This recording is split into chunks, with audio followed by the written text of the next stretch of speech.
경기도의 한 재활병원. 하나, 둘. 마비된 다리의 근육량을 늘려주고 보행 능력이 퇴보되지 않도록 돕는 에어로봇 치료가 시작됩니다. 로봇 프로그램을 통해 보행을 하는 것인데요.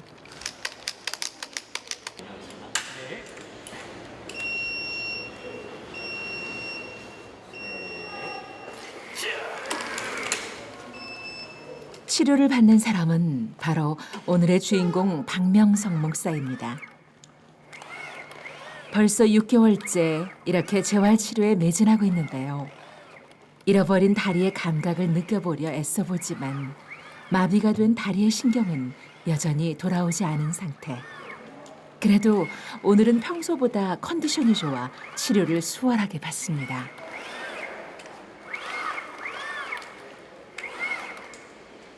그런 남편의 작은 변화도 아내 김은여 사모는 놓치지 않습니다. 그래도 뭐 걷는데 컨디션 좋아 보이네요. 오늘. 하나 둘 속으로 하면서 이 걸음이 진짜 걸음이었으면 좋겠다라는 소망으로 지금 유일하게 지금 걸을 수 있는 시간이에요. 늘 누워 있고 앉아 있고밖에 할 수 없는데 그래서 너무 둘이 행복해해요 이 시간을. 네. 불과 6개월 전만 해도 나란히 발맞춰 걷던 두 사람이었는데 대체 무슨 일이 있었던 걸까요? 지난 1월 박명성 목사는 3m 아래로 떨어지는 낙상 사고를 당했습니다. 상태는 생각보다 심각했는데요. 갈비뼈가 부러지고 척추가 골절되고 만 것입니다. 의식을 잃고 깨어났을 때는 하반신 마비라는 청천벽력 같은 진단을 받게 되었습니다. 중환자실에서 의식 깨났던 것 같고요. 그 중간에 집사람 목소리가 한번 들렸던 것 같아요. 그게 한번 생각이 조금 나는데 희미해요. 희미하고 나왔어? 라고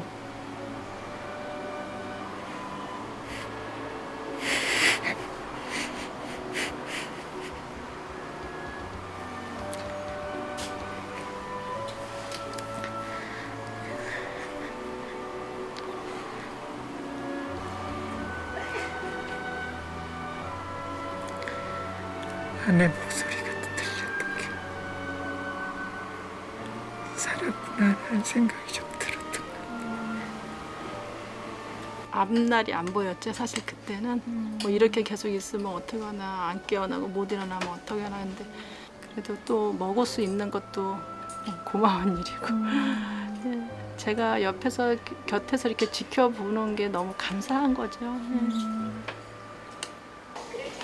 안녕하세요. 저희 혹시 다리 저리신 거는 좀 어떠세요? 저녁에 주무시기 좀 힘들 정도로 그러셨어요? 조금 방해받았어요. 사실 초반에 경직이 별로 없으셨거든요. 네. 그래서 점점 좀 발생하시는 부분이 있어서 그 부분은 이제 약을 조금 추가해야 될 수도 있는데 사실 초반에는 이제 완전히 이제 마비된 상태로 해서 경직이 안 나왔던 부분이 있고 그때도 이제 약간의 경직이 올 수 있겠다고 생각은 했었거든요. 마음은 그래요. 일어날 수 있을 것 같은 그런 긍정적인 이제 마음이고요. 그래서 이제 다치신 지 5개월 정도 되셨잖아요. 네. 그래서 속도가 빠르진 않고 굉장히 더딘 속도기는 하지만 전혀 반응이 없는 건 아니라 실내에서 어느 정도 마음과 달리 눈에 띄는 변화가 보이지 않는 현실이지만 희망을 놓을 수 없기에 두 사람은 오늘도 주치의의 말 한마디 한마디를 놓치지 않고 귀담아 들어봅니다. 가능성이 크거든요. 그래서 환자분은 지금 척수 손상 환자분이시고 그것으로 인한 하지 마비가 있으십니다. 보시는 것처럼 지금 흉추 12번 뼈가 완전히 압박 골절이 되면서 이 부분이 뒤로 이렇게 좀 치우치게 되면서 여기 이렇게 지나가는 척수라고 하는 어떤 전깃줄 같은 신경 경로를 눌러버렸습니다.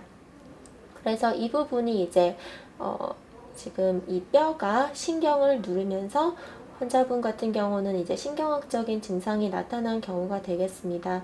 어느 정도 약간 힘이 움직임이 조금은 있는 상태라 5개월 지난 시점에서 이렇게 약간의 회복이 보인다는 것은 앞으로 장기적으로 봤을 때는 굉장히 그래도 전혀 돌아오지 않은 것보다는 좋은 예후일 가능성이 커서 재활치료를 좀 지속하는 것이 좋을 것으로 생각이 되고,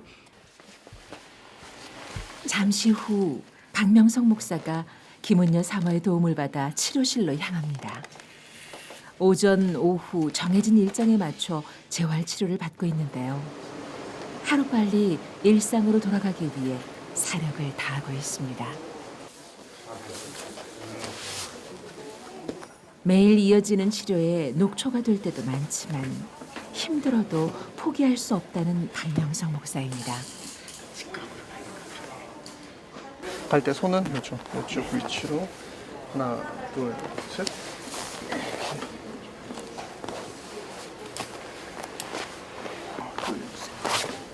이렇게. 이게 낮은 데서 높은 데로 가기가 참 어렵네요. 머리를 내리는 게 체중 이동이 중요해요. 중심이 중심의 바란스에 체중 중심 이동. 하나님을 모르고 잘 나가던 사업가로 세상의 보기를 누리던 박명성 목사는 뒤늦게 하나님의 사랑을 깨닫고 10여 년 전 목사 안수를 받았습니다. 그리고 6년 전 아무 연고도 없는 경북 상주로 내려가 교회를 개척했는데요. 일용직으로 일하며 생계비와 교회 운영비를 벌어야 할 정도로 힘든 생활이었지만 성도들과 함께하는 신앙생활은 그야말로 천국의 삶을 살아가는 시간이었습니다. 하지만 갑작스런 사고로 뿔뿔이 흩어진 성도들을 생각하면 회복을 위한 소망이 더 간절해지는데요. 장애 입은 거에 대해서는 어쩔 수 없는 상황이다 생각되지만 최선을 다해서 회복할 수 있는 만큼은 회복해야 하겠다.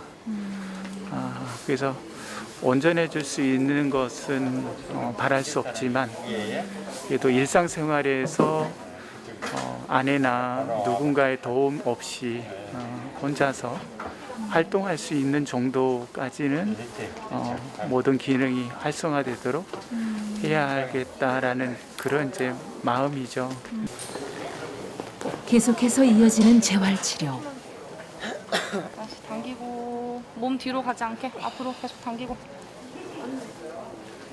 다시 당기고 밀어요. 건강할 때는 미처 몰랐던 당연한 것들의 소중함을 박명성 목사는 투병 생활을 통해 배워가고 있습니다.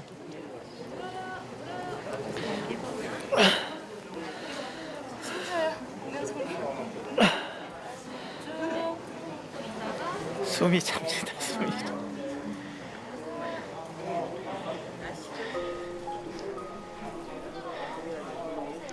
발 하나 들어 올리는 게 이렇게 힘든 줄 몰랐습니다.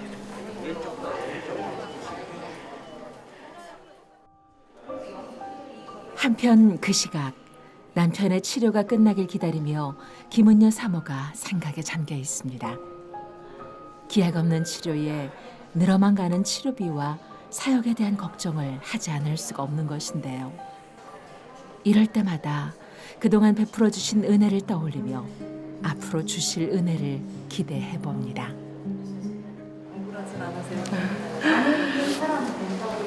그렇게 생각하면은 그럴 수도 있겠지만 저는 주님이 좋아요. 그냥 사실은 남는 게 지금은 이제 장애잖아요.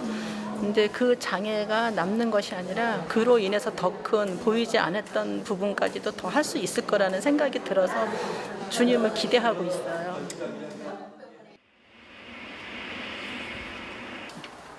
긴 치료에 몸도 마음도 지친 두 사람의 얼굴에 아기가 됐는데 미소가 번집니다. 눈이 아파요. 코도 아파요. 입도 아파요. 요때만 해도 가을에만 해도 아기 같더니 어디 있나. 힘든 투병 생활을 견딜 수 있게 해준 가족을 생각하면 고마운 마음과 미안한 마음이 동시에 들곤 하는데요. 특히 늦둥이 막내딸을 생각하면 안쓰러움에 마음이 아파옵니다. 맨날 만나자고. 맨날 만나자요. 만날 수가 없으니까. 기억 없는 약속. 그냥 그래 보자. 내일 보자. 모레 만나자. 어린데 제가 고맙다기보다는 너무 미안하죠. 사실은 지금 상황이 감당하기 힘들 거예요. 사실 감당하기 힘든데 그래도 엄마 아빠가 나서셔야죠 하면서 전화하면 늘 그렇게 자기가 이해해주고 또 감당하려고 노력해요. 엄마 아빠가 이제 좀 나이가 있다라는 걸 아는지 엄마 아빠랑 죽지 말고 살자 그런 이야기를 너무 많이 마음이 많이 막내만 생각하면 조금 많이 안쓰럽기도 하고 너무나 좋기도 하고 미안한 것도 많고요. 더군다나 다치고 나니까 약속을 못 지킨 거에 대해서 많이 미안하게 생각하죠. 그래서 엄마 아빠 사랑해요 여기. 박명성 목사가 목사 안수를 받던 해에 태어난 딸 한나는 두 사람에게 사랑 그 자체입니다. 목사인 아빠를 늘 자랑스러워했기에 갑작스런 사고는 어린 딸에게도 큰 충격이었는데요. 얼굴을 못 본 지도 어느덧 반년이 훌쩍 흘렀습니다. 며칠 후 둘째 아들 기원 씨와 막내딸 한나가 박명성 목사가 치료 중인 병원을 찾았습니다. 대전에서부터 반찬거리를 만들어 방문한 것인데요.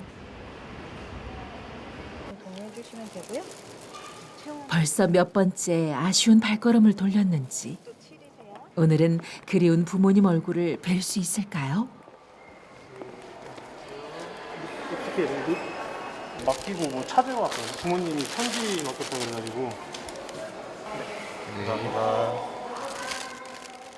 기원 씨가 반찬거리를 맡기고 부모님이 맡기신 편지를 전해받고는 동생 한나에게로 돌아오는데요.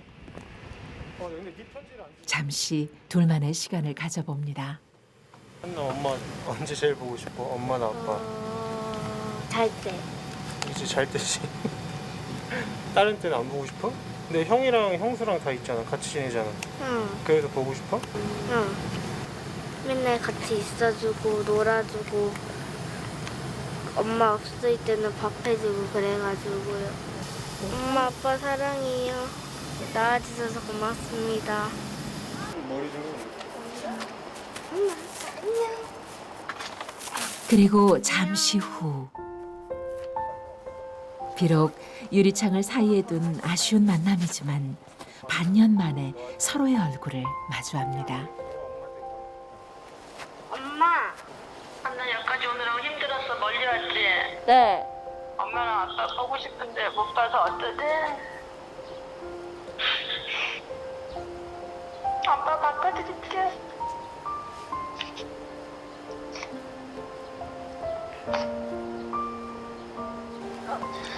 반가워서 그래. 한나 만나니까 너무 좋아서 그래. 기도 열심히 하고 응. 아빠도 열심히 기도한대. 알겠어요. 나야 응. 네가 엄마 보고 싶고 아빠 보고 싶어서 밤에 잘 때 울고 막 그래서 엄마가 너무 마음이 많이 아팠는데 우리 한나 엄마 아빠 보니까 괜찮아? 좋아? 응. 엄마 아빠 사랑해요. 너가 너무 미안해서 아까 많이 왔는데 그래 또 보자 우리 강아지. 응. 사랑해요. 그래 가면서 너무 많이 울면 안 돼. 알았지? 용감하게 씩씩하게 친구들하고 잘 지내고. 악수. 그래, 너무 반가워서 아빠가 너무 많이 눈물이 났구나. 슬픈 건 아니야. 그래, 잘 지금처럼 견디고. 우리 한나 사랑해. 응. 사랑해 나도. 알았어. 좋으신 하나님 아버지 감사해요. 한나에게 좋은 아빠 되고 싶었으나 그렇게 되지 못한 것 같은 마음에 너무나 마음이 속상한 상황에 있습니다. 하나님 도와주옵소서. 비록 육신의 아버지 한자리에 모여드리는 이 기도가 하늘에 닿기를. 박명성 목사 가족의 기도가 오늘 더 간절해집니다.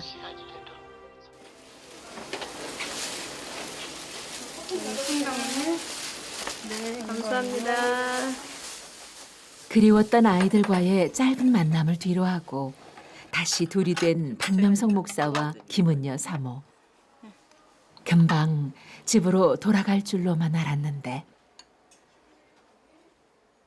아무 준비 없이 시작된 병원 생활이 하루하루 길어지면서 지칠 때가 많아지는 요즘입니다. 하지만 함께 있어주는 서로가 있기에 힘을 낼 수 있었는데요.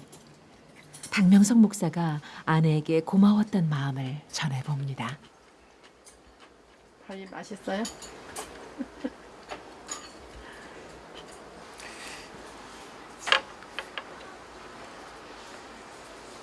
자기가 제가 좋아하는 받을게. 자기가 좋아하는 아, 먹여줘야 돼. 너무 크다. 당신 좋아하는 살코기 내가 넣어줄게. 고생했어. 돌봐줘서. 감사해요.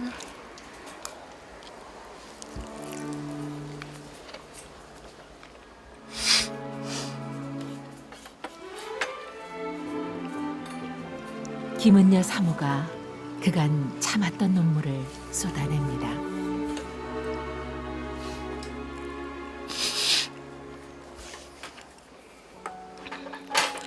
너무 고마워.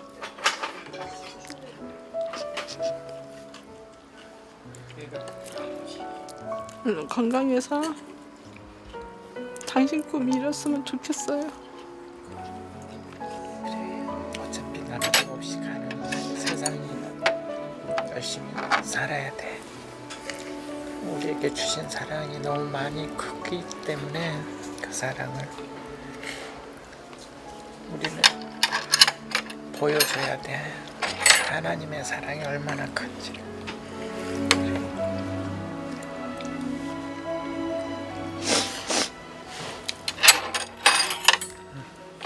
정말 친밀한 남편이 되고 싶어요. 아내의 마음을 헤아리고 또 육적으로나 영적으로나 같이 공유하면서 늘 동행할 수 있는 좋은 남편이 되고 싶은데 사랑하기 때문에 더 잘해주고 싶은데 회복해서 그건 제가 마음에 과제로 두고 실행하겠습니다. 늦은 나이에 사명 하나로 목회자의 길을 걷던 박명성 목사. 개척교회 운영과 5 식구 생계를 위해 일용직으로 일을 해야만 했습니다. 그로 인한 예기치 못한 낙상사고, 그리고 하반신 마비 진단으로 사역을 내려놓은 채 기약 없는 치료를 받아야만 하는데요. 박명성 목사가 하루빨리 사랑하는 성도들과 가족 품으로 돌아갈 수 있도록 함께 간절히 기도합니다.